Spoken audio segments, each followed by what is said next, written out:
Hi, this is Kelly from the COPS team. In this episode, a buyer's e-scooter, which one of their son had previously sold, experiences a sudden battery incident during charging. What followed pulled Louis and Florence into interviews, hard questions, and a lesson in responsibility during a season already full of strain.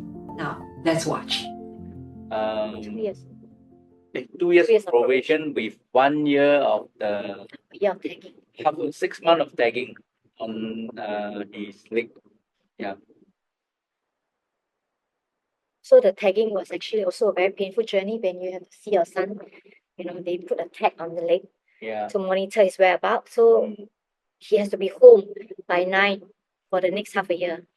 They put a gadget in his leg and then our house so they can trace his whereabouts, which is pros and cons in a way. It contained him to be home in the night, but it's sad as well. Like Yeah. he has to go through that look from others with the tagging and us again as a parent to have a son under tag. But again, yeah, it's reassured by God to accept and to love.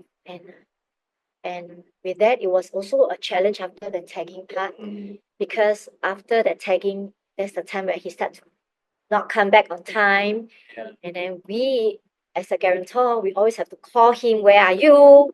For the next 1.5 year. And also it was in this season where actually Louis found out that he had cancer. Yeah. Right? Okay, that we share Yeah. in another story. Yeah. So we were telling our son that in hope that your dad had cancer and then that you will be more mature to understand so that your parents, sisters, friends will like telling him so that hopefully that he'll be more mature so that he will, bring so much pain to the parents actually who love and who worry about him. But it's not like what you think, you say, that he will listen or things will turn out to be better. It didn't turn out to be better. It's kind of like, again, after the patient, then he fell into a series of other issues. So there was once he actually went fishing again. And that was during the COVID time where there was actually restriction. Yeah. Movement restriction for all the residents in Singapore. So you can only go out for essential activities like buying groceries, visit the doctor. Other than that, you have to remain at home. But he went out fishing instead. Yes. And then he went to illegal ground and was caught. And the best thing is because it was COVID time, he was snapped on storm, which is like It was video and actually a picture of him and his friend fishing was posted on social media called Storm, so. and it was published in the paper. Yes. So can you imagine? It was like COVID restriction. Everybody was so tense. Nobody dared to go out. But my dear son, and get into all that. And friends, colleagues, his even business friends, pastor, all start calling out. Isn't that kind? Though he was masked, but everybody like to recognize him. Say, isn't that Kayan? I was like, wow.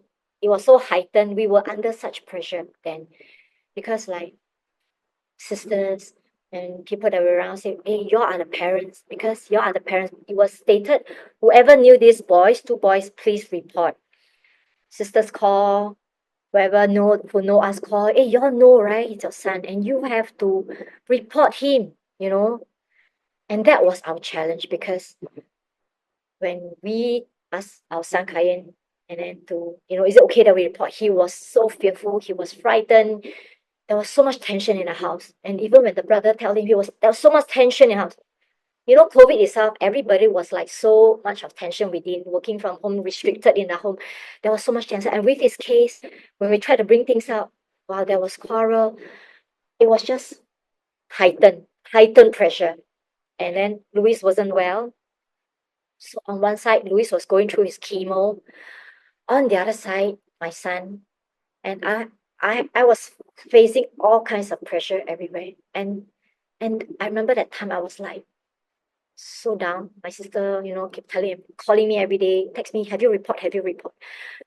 I felt like calling someone, my pastor at that time, my sister, to pray, but God just channeled me to him. And I was so thankful that time. I still remember when it was somewhere near Mother's Day. And I told God, if this Mother's Day, if the police come and then wow, I was caught, that was the most painful Mother's Day present. And I even tell God, don't call me Florence, call me Mira. Mara, I'm so bitter. Naomi, the brand, call me Mira. So I just pour out my heart to God. And also when I pour that season, when I tell God what to do next, because the pressure was so heightened, people say, go and report. But if he did something so wrong, I definitely will. But it was just fishing. And everybody was so heightened. I need to find the right time and moment what to do. And with all the pressure, as I go to God and I call out to God, and God gave me articles to read. I remember an article of a missionary friend where the two missionary friends, the son was wayward, go through so many issues at the end, how the son turned back and to know God and serving God. And after that, another article about another family where the husband was having stage 4 cancer, almost dying, and how God miraculously healed him. And it was like my exact situation that God knew. Once I was my husband, I got to handle him, caretaker, got going through the treatment, even preparation for his operation. And on the other side, my son issue, facing so many voices, pressure from people, go and report. God no. And that's when I turned to God. And with all that, he gave me confirmation, gave me affirmation, and even gave me a dream. And with that dream, I kind of understand God say that he will have grace on my son. I rest my case. From then on, we never even asked my son to report or not to report. We just wait. And there was peace, in fact, in the house. Nobody asked anything. Every day when people ask, oh, should he report? I just stand a praying hand and we just pray and wait. And lo and behold, 2 weeks later. Okay, so his friend that went fishing with him was actually caught. They went to the house. So he called Cayenne and told Cayenne that he got caught already. So I asked Cayenne, do you think he will give your identity to the police? Or no, to the authority? It was not the police, it was the PSA, I think, yeah. So Cayenne said, yeah, he might. So I said, wouldn't it be better for me to report you now? And he agreed. So I called out the authority and reported the case.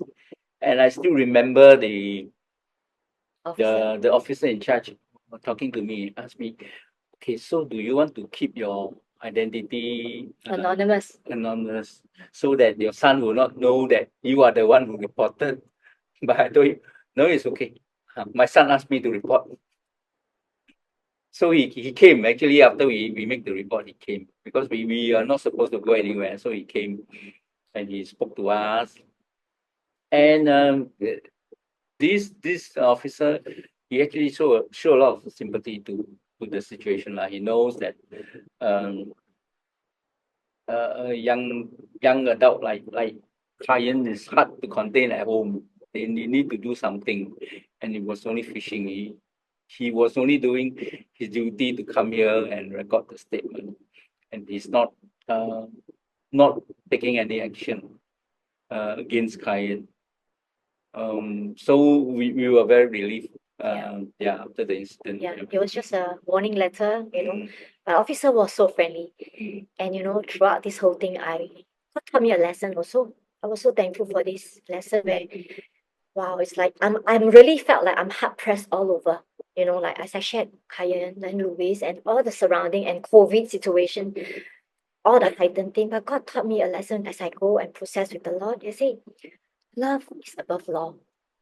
God taught me like love is above law. Yes, by law it's right to report him, but it wasn't a lawful thing that so serious that he has done so wrong that you need to report him. So it was a case by case basis. But wow, I'm so thankful that this lesson that God has let me process and learn that as we turn to God in love, knowing it's tough, it's hard, but God knows best. And when we do everything according to what God showed us, even in love, it's above law, right? So with that, the case was over as well. And after that case, we also have many other cases that Kyan got into. He there's a season that he was into e-scooter, so he will bring back e-scooter back even in the COVID time. And he is good. As I told you, my son is creative. He can modify the speed to really at a high speed level. But many a times as a mom, you feel so, you'll be scared to death, like you worrisome, right? Because either he killed himself, if not he killed some others. And there's many report and cases where rampant e-scooter, they were so reckless, they ride on the road, they got injured, they injured others or they injured themselves. And as a mom, how or parents, you wouldn't want your son to go through that, to injure himself or injured others. And many times when he bring back the e-scooter, my heart dropped. I will lay hands many times on the e-scooter that God will break the motor or whatever. And he even got himself into an accident, but it was mild, superficial accident. So cases like that, even the e-scooter, he was selling e-scooter during COVID time. Yeah, because he was good in modifying the e-scooter. So he modified one old e-scooter to quite a good condition and managed to get a buyer at the northern side of Singapore. At that time, we were not supposed to go out yet. But then he said he already got a buyer. He's bringing the e-scooter there.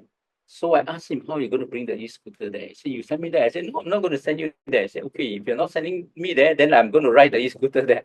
So in the end, I picked the safer choice to send him there with the e-scooter in my car. So we sent him there. He sold the e-scooter for almost $2,000. Happily, we went home. And a couple of weeks later, the buyer of the e-scooter was trying to further modify the e-scooter and charge the e-scooter, and the e-scooter caught fire and exploded. What seemed like a one-off incident led to unexpected scrutiny and a surprising clarity about what really mattered. In the next episode, you will see what happened when the knock came at the door and the unexpected words an officer spoke to Florence. See you in the next episode.